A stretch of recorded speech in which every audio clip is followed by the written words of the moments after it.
eerste prioriteite eerste. Wanneer ons praat oor die eerste prioriteite eerste, raak ons eintlik aan die hart van disippelskap.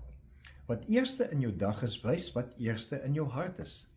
Kyk 'n bietjie hoe jou week ingedeel is. Nie hoe jy dink jy dit ingedeel het nie, maar letterlik hoe en waar jou tyd, jou aandag, jou energie werklik heen gaan. En daardie lys verklap jou ware prioriteite, of jy dit nou wil erken of nie. Dis soos as 'n mens na jou finansiële uitgawes kyk. Dit wys gewoonlik dadelik wat jou die meeste kos, met ander woorde, waar jy die meeste wil spandeer.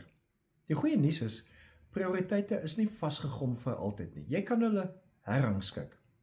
Ion Faber en Panaccio het in 'n baie grootskaalse meta-analise van 158 studies oor tydsbestuur bevind, dat goeie tydsbestuur, met ander woorde, duidelike prioriteite, duidelike doelwitte en duidelike beplanning, nie net prestasie by die werk of op akademiese vlak verbeter het nie, maar baie beduidend saamhang met groter lewenswelstand en daarmee saam ook minder nood en minder spanning.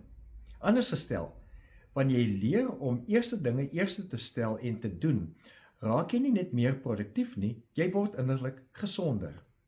Teologies gesien is dit nie net 'n tegniek nie, dis 'n geloofsantwoord. Om eers God se koninkryk te soek, dit verander alles aan jou kalender. Dit verander jou take, dit verander jou verhoudings, dit verander jou drome, want jy bring alles onder God se heerskappy. Die volgorde word juis deur Jesus gegee in Matteus 6 vers 33 as hy sê, beywer julle allereers vir die koninkryk van God en vir die wil van God, dan sal hy julle ook al hierdie dinge gee. En dis nie net 'n voorstel nie, dis 'n belofte. God eerste, dan groei hoop en voorsiening daaruit.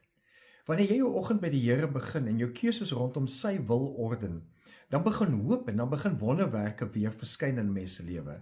So vra vandag vir God, Here, wat wil U hê moet eerste wees vandag?